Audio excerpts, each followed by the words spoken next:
रितु जी अंबाला से। राधे राधे। श्री हरिवंश गुरुदेव, राधे राधे। गुरुदेव, आप बोलते हैं कि गृहस्थ जीवन में परिवार में ही भगवत भाव करना चाहिए। हम वैसा ही करने का प्रयास करते हैं, परंतु कई बार बच्चे कहना नहीं मानते, उनकी पिटाई कर दी जाती है और बाद में दुख होता है कि हम तो आपके बच्चों में आपको प्रभु आपको देखते हैं, आपकी ही पिटाई कर दिया। और देखो, अभी क्या प्रारंभिक है, अभी कोई भाव सिद्ध तो हुआ नहीं है। जब भगवान पुत्र के रूप में आए, हमें सौभाग्य दिया है माता पिता का, तो उनको डांटेंगे, उनको सिखाएंगे। आप तो भावना करेंगे। संदीपनी जी के नीचे बैठे हुए हैं जगत गुरु भगवान श्री कृष्ण। संदीपनी जी आसन में बैठे हैं, जिनकी श्वासों से वेदों का प्रादुर्भाव हुआ, वो भगवान हाथ जोड़े बैठे हैं।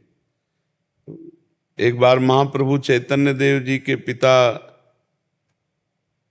को स्वप्न में एक महापुरुष प्रकट हुए और कहा, तुम चैतन्य देव को डांटते हो, डांटा मत करो।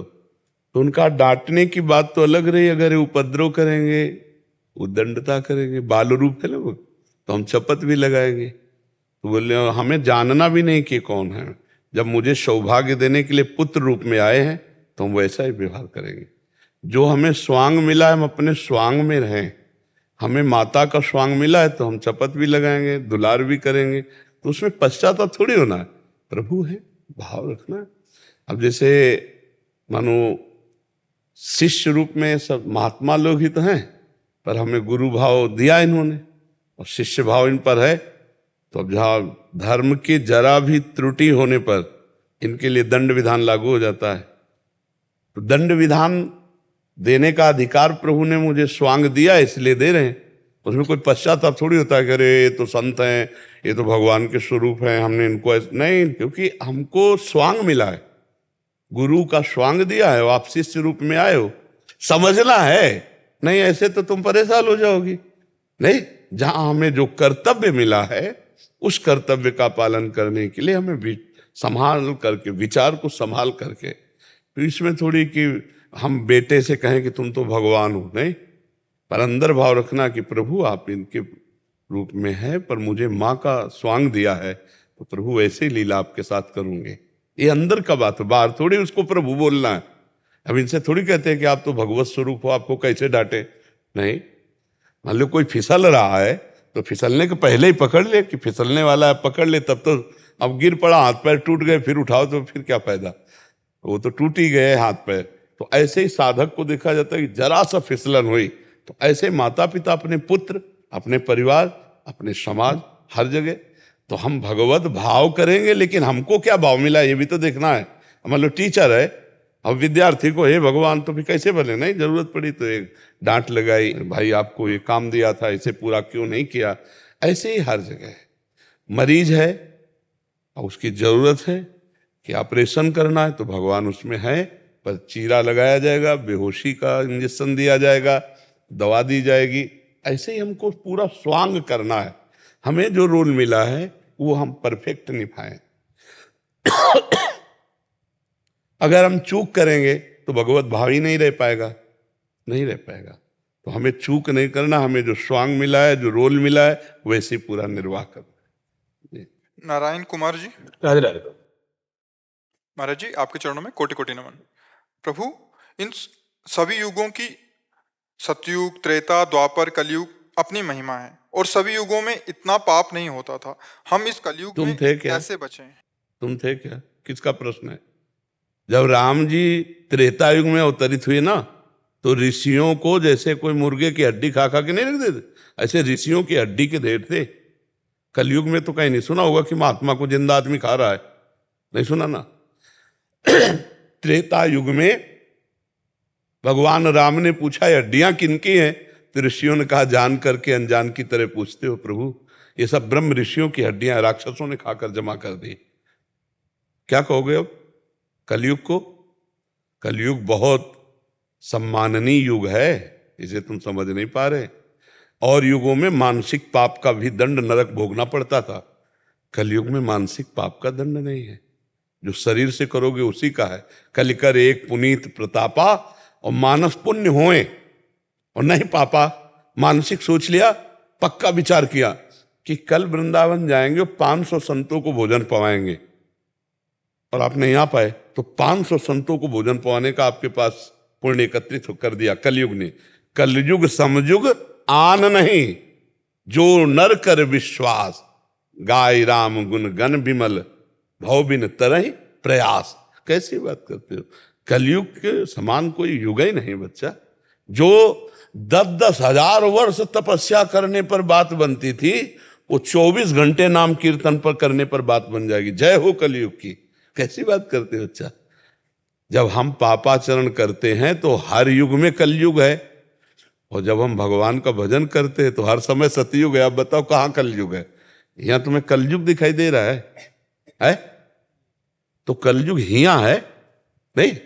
हम माताओं बहनों की तरफ पाप दृष्टि से देखें तो कलयुग, हम दूसरे की धन चोरी करें तो कलयुग, हम दूसरे की हिंसा करें, मुर्गा मछली खाएं तो कलयुग, हम पापाचरण करेंगे तो कलयुग। नहीं तो कहाँ कलयुग है बच्चा? तो कलयुग यही है, मदिरा पीना, परिस्त्री गमन करना, हिंसा करना, स्वर्ण की चोरी करना, जुआ खेलना, यही तो है कलयुग के स्थान। तो उन स्थानों को मत छो, तो कलयुग है ही नहीं। क्या हर युग में ये नहीं था क्या? बहुतायत थे, बहुतायत थे, बहुतायत नहीं बहुतायत। अब तुम्हें सब शास्त्रों का ज्ञान नहीं, इसलिए तुम्हें पता ले। शराब न पिए, पराई माता बहनों की तरफ गंदी दृष्टि न करे, जुआ न खेले, मांस न खाए, हिंसा और चोरी न करे, ये 5 चीजें न करे, कलयुग एकदम तुम्हें सहयोग करेगा, कभी बाधा नहीं पहुंचाएगा। और ये 5 करोगे तो मिटिया मेट कर देगा, पक्का मिटिया मेट कर देगा। जब ब्रह्मा जी के 4 पुत्र हैं युग रूप में, सतयुग, त्रेता, द्वापर, कलयुग, तो ब्रह्मा जी ने नरकादि का सब निर्माण हुआ जब, तो सतयुग से कहा कि बेटा हमें पता है तुम्हारा स्वभाव बहुत पवित्र है, तो तुम अपने राज्य में ऐसी व्यवस्था रखना कि नरक भी बनाया है हमने। बोले पिताजी हमारे राज्य में कोई नरक जाए, असंभव। तो त्रेता से कहा तो उनका बड़े भैया जिस मार्ग में जाएंगे उसी मार्ग में, मतलब हमारे भी राज्य में कोई नरक तो बड़ा कठिन है। द्वापर से कहा तो उनका पिताजी आपकी आज्ञा पालन करने की चेष्टा करेंगे। तो कलयुग से कहा तो बोले जैसे बड़े भैया ने कहा हमारे राज्य में कोई नरक नहीं जाएगा, ऐसे हम कह रहे हैं कि हमारे राज्य में कोई बिरले स्वर्ग या परम पद प्राप्त करे, नहीं सबको हमारे राज्य में नरक हाउसफुल रहेगा। क्यों? क्योंकि मदिरा पीना इस स्वभाव बन चुका है, अपवित्रता भरी हुई, यही सब स्वागत में तो परोसा जाता है और कहा जाता है वीआईपी पार्टी हुई है। तो ये सब नरक की बातें, और ये छोड़ दो तो अभी आनंद है। आप बोलो कहाँ कलयुग किसको परेशान कर रहा है? अब आप गंदी बातें करोगे तो चाहे जो युग हो परेशानी तो आ ही जाएगी। कानून है, धर्मशास्त्र है, फिर वो आपको परेशान कर देंगे। नहीं प्रभु, वो तो बचपन से ही मम्मी पापा ने नहीं सब आदत, तो सब इन चीज़ों की आदत नहीं डाली है। तो तुम अपने दिमाग में क्या डाल लिया कलयुग के विरोध भाव? प्रभु मैं कह रहा हूँ जैसे अभी यहाँ हैं, तब जितनी देर यहाँ हैं वृंदावन में, तब तक तो ये चीज़ें नहीं होती हैं। जैसे ही अपने काम पे पहुँचे तो गृहस्थी से भी ये चीज़ें प्रेशर करती हैं इधर उधर से। नहीं, हम ये कह रहे हैं बच्चा पहले समझो, जैसे बाजार लगी है तो जो चीज हमें नहीं खरीदना वो हमको परेशान करती है क्या? लगी अपनी अपनी बाजार लगी भाई, सब चीज बिक रही। अब हमको जो चीज खरीदनी हमें उस दुकान में खड़े हो जाना है। अब हम ये तो नहीं कह सकते कि पूरी बाजार हटा दी जाए, हमको तो केवल श्री जी के लिए इत्र चाहिए, तो इत्र के सिवा पूरी बाजार में नहीं, ऐसा तो नहीं हो सकता। कहीं मुर्गा भी कट रहे हैं, कहीं बकरा बिक रहा है, कहीं शराब बिक रही, कहीं तुमको क्या चाहिए? तो भगवान का संसार है, इसमें सब अलग अलग खोपड़ी के अलग अलग खेल हो रहे। तुम कौन से खेल खेलना चाहते हो? अगर तुम कलयुग रहित खेल खेलना चाहते हो तो ये चीजें छोड़ दो, अपने आप आनंदित रहोगे। हमको कोई गिरा कैसे सकता है? हमको कोई कैसे गिरा सकता है? हम ना पिए तो कोई कैसे पिला देगा? हम ना खाएं तो कोई कैसे खवा देगा? हम ना करें तो कोई गलत हमसे कैसे करा देगा? हम राजी हो जाते हैं गलत करने में, क्योंकि हमको लगता है इसमें सुख है, इसलिए हमारा पतन हो जाता है। और दोष देते हैं कलयुग का। सो परत दुख पावई, सिर धुनि धुनि पछताए, काल ही कर्म ही ईश्वर ही मिथ्या दोष लगाए। नाम जप करो, गंदे आचरण मत करो, कभी कलयुग नहीं। हमें बताना कभी मिल जाए कलयुग तो। अब गंदे आचरण करोगे तो चाहे जो युग हो, डंडा चलेगा, हृदय जलेगा, दुर्गति भोगनी पड़ेगी। समझ पा रहे आप? नाम जब का ऐसे कुछ बोलते हैं ऐसा करना चाहिए, तो क्या कौन करता है आजकल? ऐसा कोई नहीं करता है। हाँ, ये तो बिल्कुल। हमें कहते हैं कि सबके सौभाग्य ऐसे नहीं है। सबके सौभाग्य अगर वो चाहें तो अपने सौभाग्य बना सकते हैं, लेकिन सबके जब द्रवई दीन दयालु राघव, तो साधु संगति पाइए। ये केवल गुरुजी प्रारब्ध के कारण ही होता है सब ऐसा? कुबुद्धि, कुबुद्धि, गंदी बुद्धि, उसको हम पवित्र नहीं करना चाहते। अगर हम साधु समागम में आज देखो कितने लोग यहाँ आकर के मतलब हजारों की संख्या में बोल चुके कि मैं गलत था।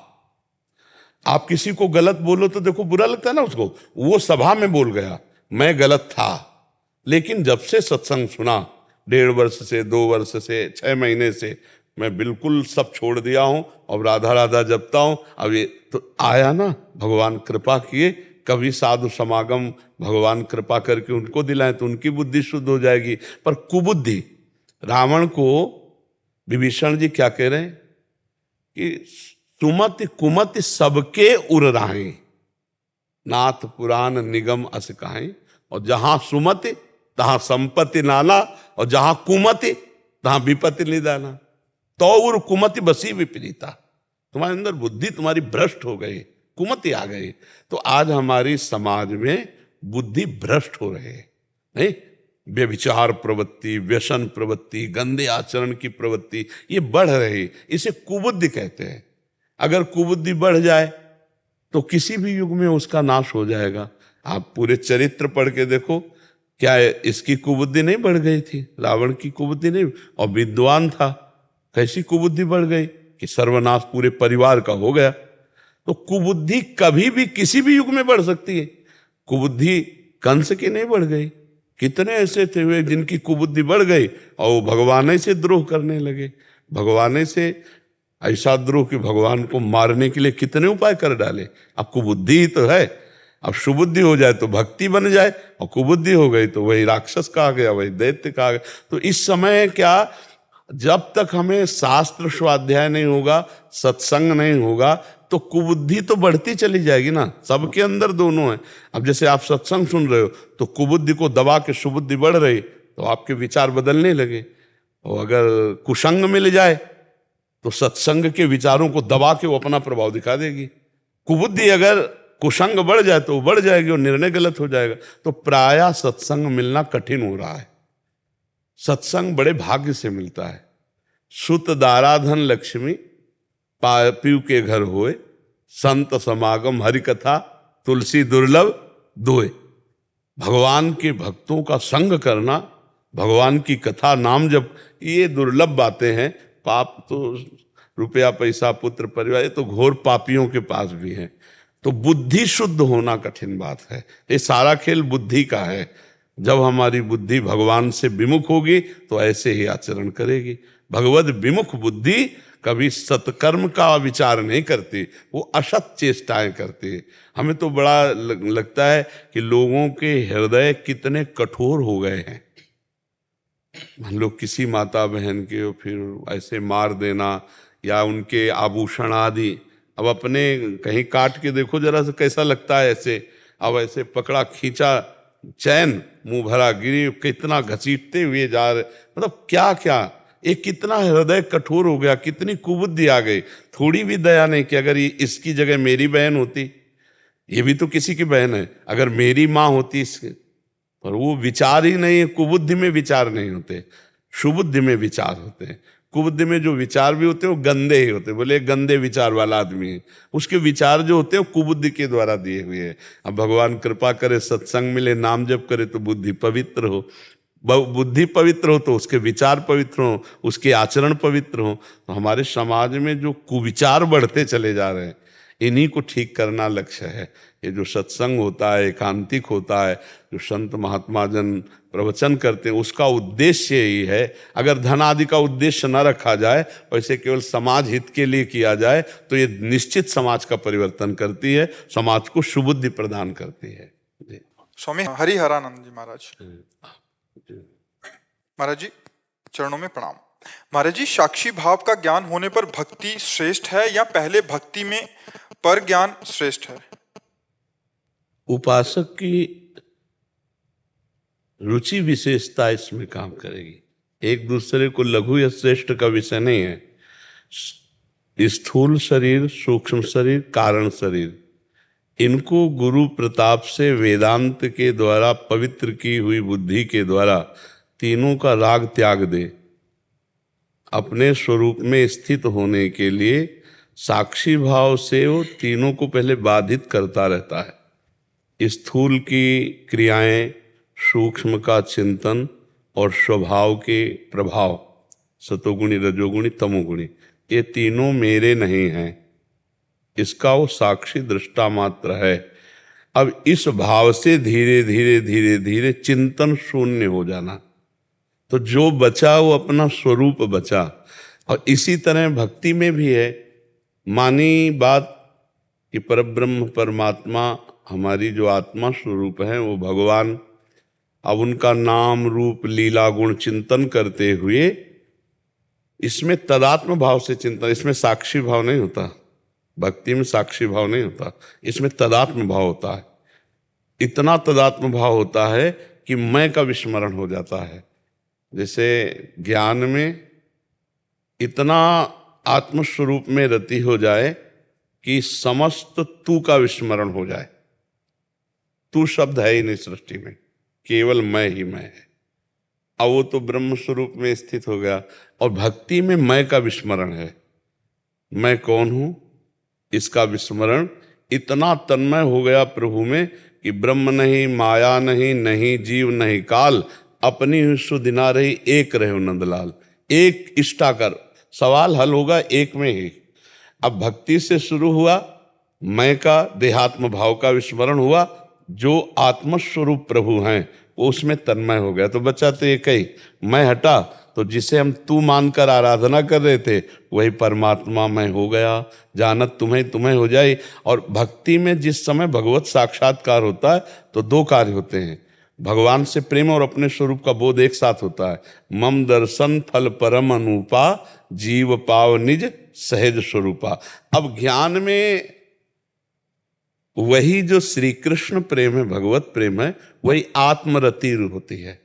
आत्मरति, गाढ़ अपने स्वरूप में प्रीति, सर्वत्र ब्रह्म भाव, वही ब्रह्म मैं। अंतःकरण की समता, अंतःकरण का चिंतन शून्य हो जाना और अपने स्वरूप में स्थित हो जाना ज्ञान का है। तो भगवान शंकराचार्य जी ने कहा स्वरूपानुसंधान भक्तिरिव गरीयसी। स्वरूपानुसंधान में भक्ति श्रेष्ठ है। तो भक्ति इसलिए श्रेष्ठ है कि बिना गुरु चरण आराधना की किसी को आज तक ब्रह्म बोध नहीं हुआ। तो जैसे हम साकार रूप भगवान श्री हरि को मानते हैं, ऐसे ही हम भावना करते हैं कि वही निराकार परम तत्व गुरुदेव के रूप में विराजमान है, जो ब्रह्मानंदम परम सुखदम केवलम ज्ञान मूर्तिम द्वंद्वातीतम गगन सदसम तत्वमस्यादिलक्षम एकम नित्यम विमल अचलम सर्वधि साक्षिभूतम भावातीतम त्रिगुण रहितम सद्गुरुम तम न। तो हम सद्गुरु के चरणारविंद की सेवा परिचर्या और उनके वचनों के चिंतन के प्रभाव से हम अपने स्वरूप को प्राप्त हो जाते हैं। सद्गुरु आराधना जैसे सकारात्मक भाव, ऐसे सकारात्मक भाव भक्ति का आराधना है। पर दोनों में बस थोड़ा अंतर ही होता है कि इसमें प्रारंभ भेद से होता है और उस अभेद हो जाएगा इसमें भी, और उसमें प्रारंभ ही अभेद से होता है। ज्ञान मार्ग में अभेद से प्रारंभ होता है। आप समझ पा रहे हैं इसमें कोई संशय? हम तो इस भाव से चलते हैं, जब तक विचार है तब तक संसार है, और जब निर्विचार हो गए नहीं तो एक चीज ये देखना है कि साधु में संसार का विचार है कि ब्रह्म विचार है? ब्रह्म विचार। फिर संसार कहाँ है? आपसे पूछ रहे हैं, साधु का तो ब्रह्म विचारम, तो फिर संसार कहाँ है? क्या स्वप्न की सत्ता मानोगे क्या? फिर कैसे संसार की सत्ता मान रहे हो? जब तक विचार है तब तक संसार है। तो आप साधु हैं, आपकी मान्यता ब्रह्म विचार की है, तो संसार कहाँ है? इस पर विचार कीजिए, इस पर विचार कीजिए। और जब ब्रह्म विचार है तो उसके सिवा कोई है नहीं। ना सतो विद्यते भाव, ना भाव विद्यते सत्ता। असत की कभी सत्ता नहीं, सत का कभी अभाव नहीं रहा, तो आप असत को सत्ता देने वाले हैं या सत को? अगर सत को, तो उसकी सत्ता ही नहीं जिसका आप कह रहे हैं कि तब तक संसार है, उसकी सत्ता ही नहीं प्रभु। क्योंकि आप एक उच्च कोटि के महात्मा में, इसलिए आपसे अगर कोई संसारी पुरुष करता तो मोहर लगा देते हैं। हाँ, जब तक विचार है तब तक संसार है, विचार शून्य संसार रहित। लेकिन आप कोई संसारी आदमी थोड़ी हैं। आप लोगों की कृपा है, सब सोमन सरकार का आशीर्वाद हमें है। और हम जाते थे, आप एक बार हम देखा था आपको। अच्छा, सोहल में देखा था क्या? हाँ हाँ, क्या आज्ञा है, फिर क्या सेवा करें आप? कुछ गुरुदेव यही आप जो है सेवा है, अब क्या है। जी। ऋचा जी सोनीपत से। राधे राधे महाराज जी। आपके चरणों में कोटि कोटि प्रणाम महाराज जी। जैसे परीक्षित जी का, नारद जी का, धुंधकारी जी का उद्धार हुआ, क्या वैसे ही मोक्ष की प्राप्ति हमें भी होगी? आपके मुखारविंद से भागवत कथा सुनने का परम सौभाग्य मिला है। मनन कितना होता है? परीक्षित जी ने एक बूंद पानी नहीं पिया, एक भी केवल अन्न नहीं पाया, और परमहंस श्री सुखदेव जी के एक एक वचनों का मनन किया तो मोक्ष को प्राप्त हो गए। धुंधकारी ने एक बूंद पानी नहीं पिया, एक केवल अन्न नहीं पाया, 7 दिन रात दिन भागवत कथा के स्मरण, तो 7 दिन में परम पद को प्राप्त हो गया। नारद जी बाल्यावस्था पूर्व जन्म की देखिए, उनकी कितना संतों की सेवा करके पूरा जीवन भजन में। फिर नारद जी तो भगवान के स्वरूप ही, भगवान के अवतार हैं। हमारा भजन कितना है, हमारा मनन कितना है, हमारा चिंतन कितना है? हम श्री परीक्षित जी की होड़ नहीं कर सकते। उनकी परीक्षित जी को गर्भ में ही भगवत साक्षात्कार हो गया था। जब अश्वस्थामा ने ब्रह्मास्त्र का संधान किया तो भगवान श्री कृष्ण गर्भस्थ शिशु परीक्षित की जब रक्षा की, तब परीक्षित जी देख रहे थे गर्भ में वो भगवान सुदर्शन चक्रधारी श्री कृष्ण को। तो ऐसे महापुरुषों से हम होड़ तो नहीं कर सकते। हाँ, उनकी चरण रज का आश्रय लेकर हम भी मोक्ष को प्राप्त हो सकते हैं। मैं ये कह रहे हैं कि हम तो सहचरी भाव के उपासक हैं, तो हमें निकुंज जाना है, उनकी सेवा करनी है, आपकी आज्ञा माननी है, तो क्या हमें भागवत कथा सुननी चाहिए? हाँ, भागवत कथा सुनने से श्री कृष्ण महिमा जागृत होगी, और जब श्री कृष्ण महिमा जागृत होगी तो लाल रंगीलो गाइए ताते प्रीति रंगीली पाइए।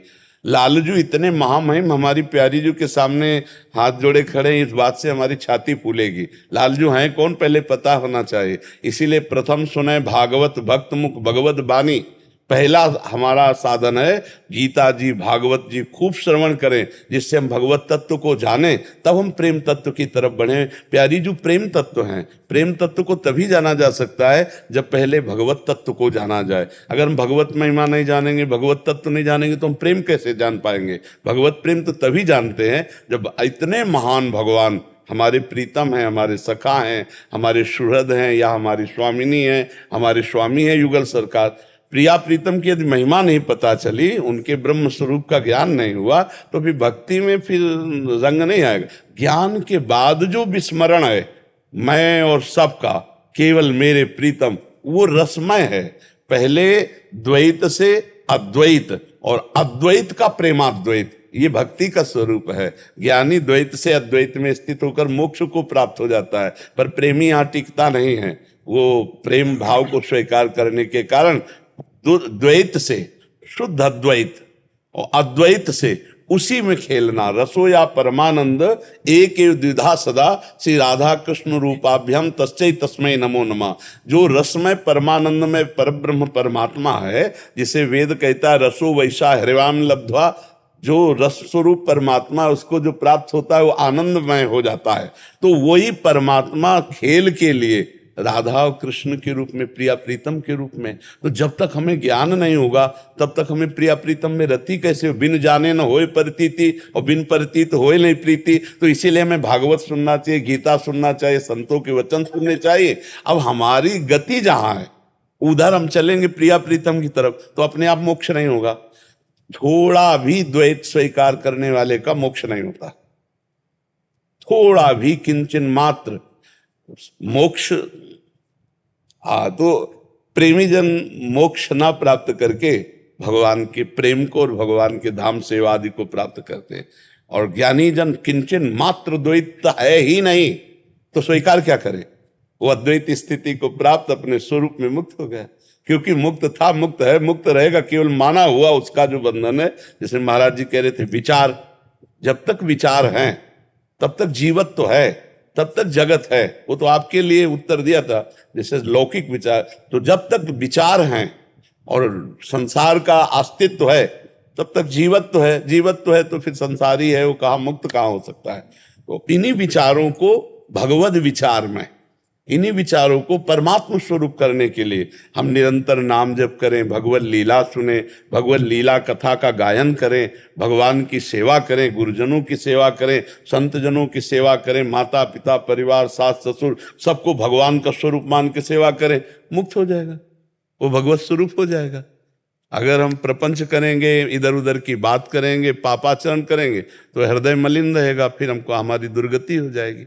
ये बात है, तो हमें खूब सुनना चाहिए। सेवकवाणी में लिखा है, श्री सुखमुख जो वचन सुनावो, तब श्री हरिवंश सुनाम कहाओ, मन सुमिरन बिसरे नहीं। हाँ, हर समय नाम सुमिरन करते रहे, भगवत कथा, ये तो हमारा जीवन है जी। निशु वर्मा मेरठ से। राधे राधे महाराज। महाराज जी आपके चरणों में कोटि कोटि प्रणाम।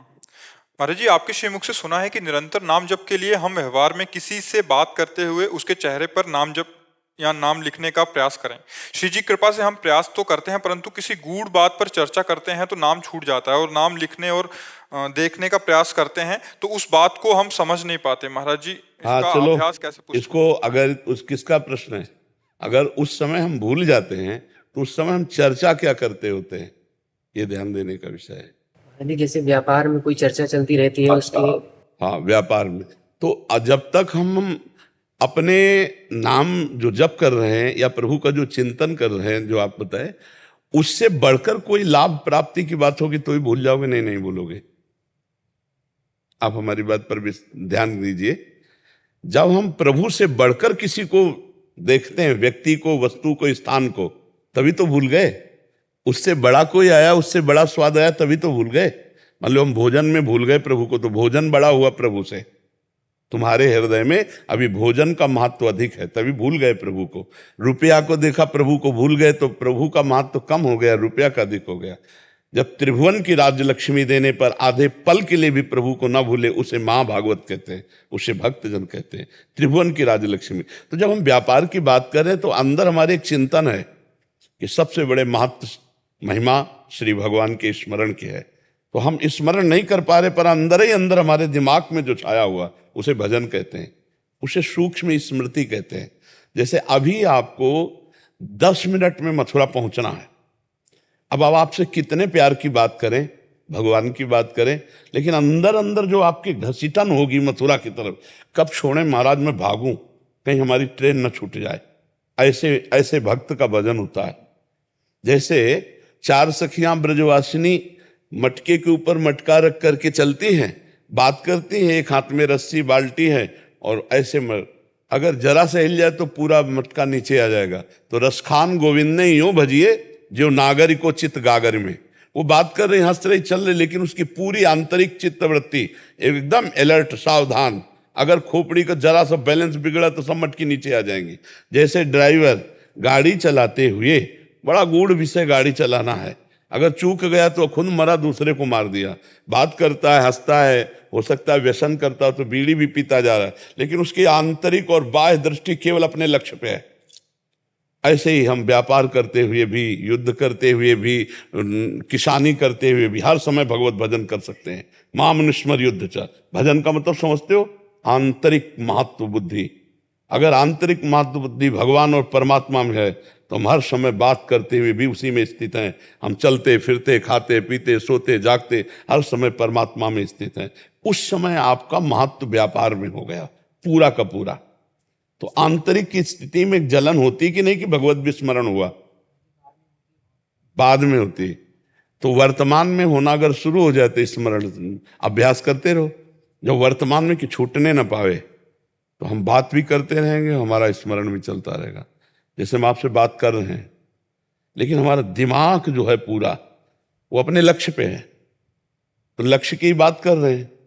लेकिन अगर हमें व्यापार संसार की बात करनी पड़े तो भी अंतर नहीं होगा, क्योंकि पूरा अगर हमारा प्रवचन ये सुना हो जो आप कह रहे हैं अभ्यास की बात, उसमें पूरा कि जब कभी आपके पास कोई ग्राहक आवे या कोई व्यक्ति आवे तो सबसे पहले उसमें भगवत भावना कीजिए। सुना है आपने कभी? अगर सत्संग सुनते हो तो ये सुनने को मिला होगा। मान लो ग्राहक आया तो भगवान मेरे ग्राहक के रूप में है, तो पहला हम कुछ नहीं कर रहे, प्रणाम नहीं कर रहे कुछ, लेकिन पहली दृष्टि में आया कि श्री भगवान इस रूप में, अब हम आधा घंटा उससे बात कर रहे हैं व्यापार के विषय में। इसके बाद वो चला जाता है, हमारा एक बार भी नाम जप नहीं हुआ और उस समय को हमने प्रभु के चरणों में समर्पित कर दिया।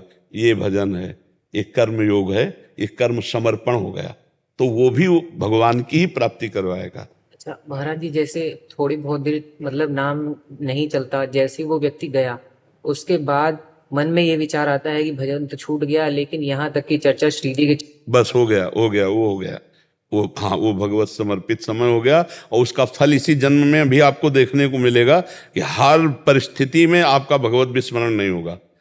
काम ही नारी प्यारी जिमी, लोभी जिम प्रिय दाम, वो जपता थोड़ी है। काम ही नारी, अंदर का विषय, काम ही नारी प्यारी जिम, लोभी जिम प्रिय दाम, तिमि रघुनाथ निरंतर, प्रिय लागो मोहि राम। अंदर ही अंदर ये प्रीति का वो आ जाएगा। कर्म समर्पण से हृदय पवित्र होगा और एक तार चिंतन चलता है। जैसे कहते हैं कि भगवान का चिंतन छूट जाता है। तुमने भगवान को महत्व नहीं दिया, तुमने प्रभु का महत्व नहीं रखा, इसीलिए छूट गया। नहीं, कैसे छूट सकता है? और भगवान के लिए कहा गया त्रिभुवन की राज्य लक्ष्मी देने पर भी जो आधे पल के लिए भगवान को न भूले वो भक्त। इसका मतलब अभी राम नाम की कीमत, कृष्ण नाम की कीमत, राधा नाम की कीमत हम नहीं समझ पाए, इसलिए चंद रुपए, चंद भोग, चंद लाभ के लिए हम छोड़ देते। हम एक बार बोला राधा, अब इसकी कीमत क्या? एक बार बोला राम, इसकी कीमत क्या है? विचार करके तो जब ऐसा महत्व जग जाता है तब फिर वो जबान से नहीं, रोम रोम हृदय से, हृदय में जैसे धड़कन स्वयं हो रही, ऐसे प्रफुल्लित होकर हर समय नाम, वो एक स्थिति होती है। वही स्थिति के लिए साधन बताया है कि हर कार्य के समय को भगवान को समर्पित कर दो और जरा सा विस्मरण होने पर हृदय में जलन होने लगे और भगवान का नाम फिर चलने लगे तो ये निश्चित आप जो चाहोगे प्राप्त हो जाएगा। आप चाहोगे विशुद्ध बोध हो जाए तो विशुद्ध बोध हो जाएगा, क्योंकि सोई जाने जे देव जनाई, गुरु रूपी भगवान ही ज्ञान कराते हैं तो ज्ञान हो जाता है। आप प्रेम चाहोगे प्रेम हो जाएगा, लोक परलोक की संपत्ति चाहोगे वो भी दे देंगे, वो तो सब वैभवशाली प्रभु। नाम जप करो और ऐसे ही चलो जैसे कह रहे हैं, बस कोई गलत आहार ना हो और गलत आचरण ना हो। आहार गलत हुआ तो बुद्धि भ्रष्ट हो जाएगी, गलत आचरण हुआ तो परमार्थ छूट जाएगा। पक्का समझ ले, इसलिए बहुत सावधानी से चले। पूनम जी, राधा वल्लभ श्री हरिवंश महाराज जी, आपके चरणों में कोटि कोटि प्रणाम। महाराज जी, ग्रस्त परिवार में रहते हुए मन में तरह तरह के संकल्प विकल्प चलते रहते हैं। महाराज जी, ऐसे में एक गृहस्थ का विषय नहीं है। हम ये कह रहे हैं कि सब हृदय में संकल्प विकल्प चलते रहते हैं। वही जो अपनी चित्तवृत्ति का निरोध करके परमात्मा में लगाने का अभ्यास किया, वही संकल्प विकल्प रहित हो पाता, चाहे गृहस्थ हो चाहे विरक्त हो। हृदय विरक्त होने से हृदय थोड़ी परिवर्तित हो जाता है, उसके लिए साधन है। मान लो हम कपड़ा परिवर्तित करके ये सोच ले कि हम विरक्त हो गए, तो हम विरक्त थोड़ी हो गए। विरक्त तो तब होगा जब संकल्प विकल्प से विरक्त होने का प्रयास किया जाए, उसका स्वरूप है भजन। तो पहली गलती तो हम ये मान लेते हैं कि हम गृहस्थ हैं। पहले बिल्कुल साधारण भाव से पहले हमें स्वीकार करना भगवान के अंश हैं, इसमें कोई त्रुटि। भगवान कह रहे हैं ममैवांशो जीवलोके जीवभूता सनातनः मना खष्टान इंद्रियाणि प्रकृतिस्थानि करसति। भगवान कह रहे तू मेरा अंश है, सनातन अंश है, और पूर्ण परमात्मा का अंश भी पूर्ण परमात्मा स्वरूप ही होता है। जो परमात्मा है वो पूर्ण है, तो उस परमात्मा का अंश भी पूर्ण ही होगा। पूर्णमदः पूर्णमिदं पूर्णात् पूर्णमुदच्यते पूर्णस्य पूर्णमादाय पूर्णमेवावशिष्यते। बचा क्या? पूर्ण ही बचा। परमात्मा का अंश जो है वो पूर्ण ही है। अब पहली बात तो हमने मान लिया हम गृहस्थ हैं, हम स्त्री हैं, हम पुरुष हैं, तो सवाल ही नहीं लगेगा, सवाल ही नहीं लगेगा। अगर अध्यात्म का सवाल आपको लगाना है, माया प्रपंच से मुक्त होना है, तो मान्यता पहले बदलो। ना आप स्त्री हैं, ना पुरुष हैं, ना आप गृहस्थ हैं, आप भगवान के अंश हैं। बोलो इसमें कोई समस्या? सब हैं भगवान के अंश। जानते हो ईश्वर अंश जीव अविनाशी चेतन अमल सहज सुख राशि। अब कोई समस्या हो, अब आप हमें बताओ। हर समस्या का काट है मैं भगवान का हूं, मैं भगवत स्वरूप हूं, मैं स्त्री पुरुष नहीं हूं, मैं शरीर नहीं हूं, मैं प्रपंच नहीं हूं। अध्यात्म के विषय में। अब हमने पहले मान लिया हम गृहस्थी हैं, हम पहले मान लिया हम स्त्री हैं, हम पुरुष हैं। अब सवाल हल होने में बड़ी कठिनता पड़ेगी, क्योंकि अध्यात्म का सवाल यही से हल होता है। मूल जो बंधन है ये देह भाव है, देहाभिमान है। इसको काटे संस्कृति मूल, शूल प्रद नाना, सकल शोकदायक अभिमाना, ताते करें कृपा निधि दूरी, सेवक पर ममता अति भूरी। ये देहाभिमान ही सबसे बड़ा बंधन है, देह भाव ही पतन का मार्ग है। देह भाव, अब देह को मान लिया। अच्छा, आप जैसे मान लें कि हम गृहस्थी हैं, तो आपके शरीर में कपड़ा ही तो है ना, और रंग का कपड़ा है, हमारे शरीर में और रंग का कपड़ा है, आप स्वामी जी के शरीर में और रंग का कपड़ा है। और पंचभूत जो आपके हैं वही हमारे, वही इनके। आपके परिवार में 5-7 लोग रहते होंगे, हम संतों के आश्रम में हजारों की संख्या में रहते हैं। तो बात ये समझनी है कि आप एक शरीर और शरीर के 4 संबंधियों में फंस गए, और महात्मा लाखों करोड़ों लोगों का अपनापन से विस्तार किया, लेकिन सब में ब्रह्म भाव, सब में भगवत भाव, कहीं नहीं फंसा। ये सब कुछ प्रभु का है, मेरा कहीं कुछ नहीं।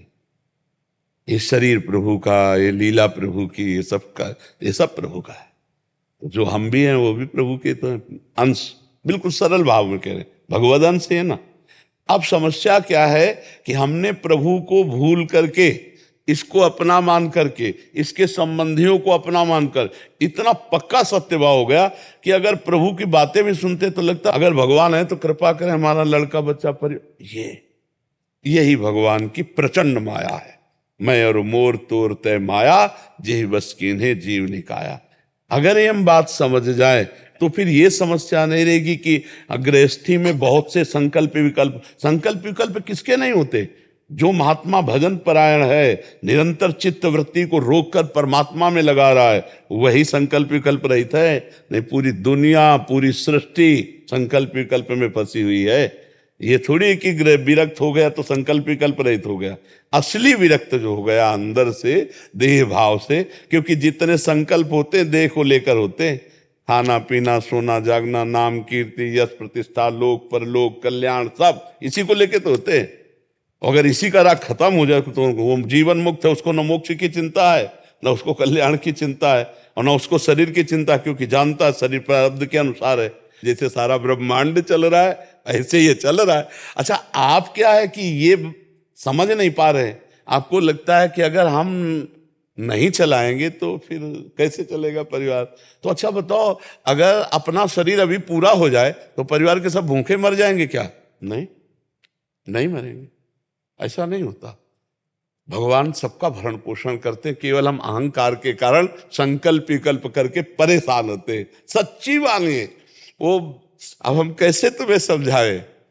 जैसे एक ट्रेन में आदमी दौड़ रहा था डिब्बे में, तो एक आदमी ने पूछा, भैया काहे को दौड़ रहे हो? तो उसे कहा, हमको अमुक स्टेशन जल्दी पहुंचना है। अरे बोले, ट्रेन चल रही, तू बैठ जा।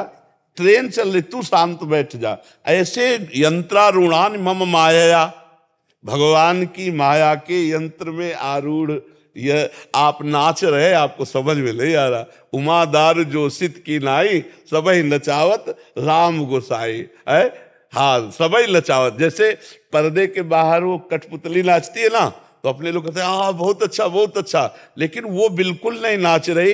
पर्दे के पीछे वो अंगुलियां किसी और की चल रही है, नहीं चल रही। ऐसे यंत्रारूढ़ान मम माया, सब यंत्र में आरूढ़ की तरह सब भागा घूम रहा है पूरा संसार। किससे? भगवान की माया रूपी यंत्र में। उन्हीं भगवान की शरण में हो जाओ तो संकल्प विकल्प बंद हो जाएंगे। नाम जप करने लगो, भगवान का चिंतन करो। भगवान के लिए गृहस्थ विरक्त का भेद नहीं।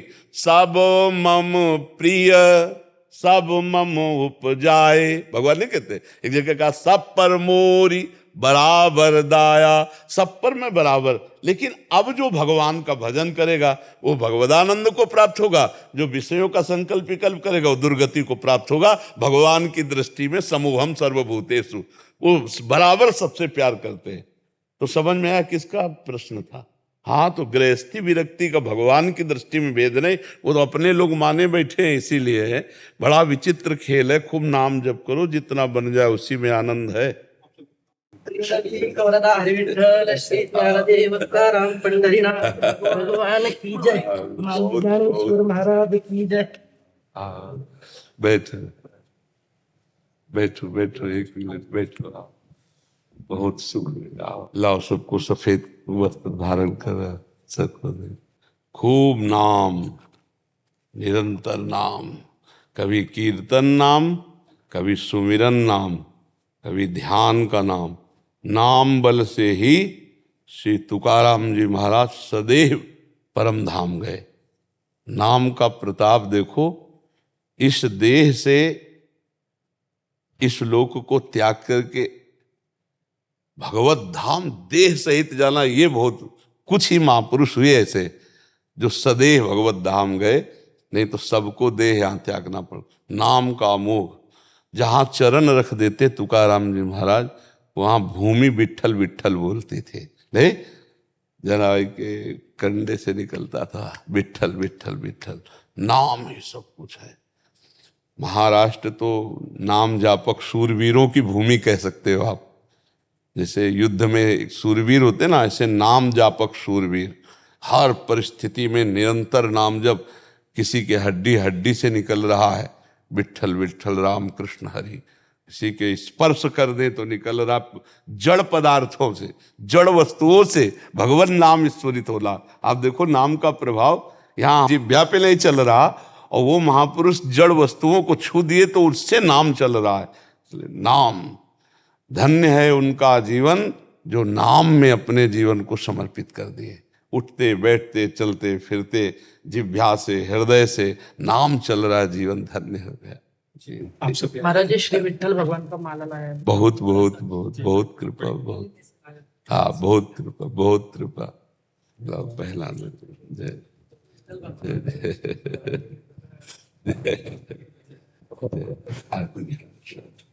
पुंडलीक वरदारी विठ्ठल श्री ज्ञानदेव तुकाराम पंढरीनाथ भगवान की जय। राधे राधे। सब भक्तों की बराबर।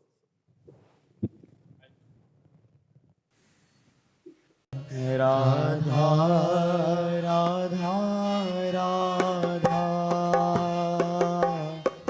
राधा राधा राधा राधा राधा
राधा राधा राधा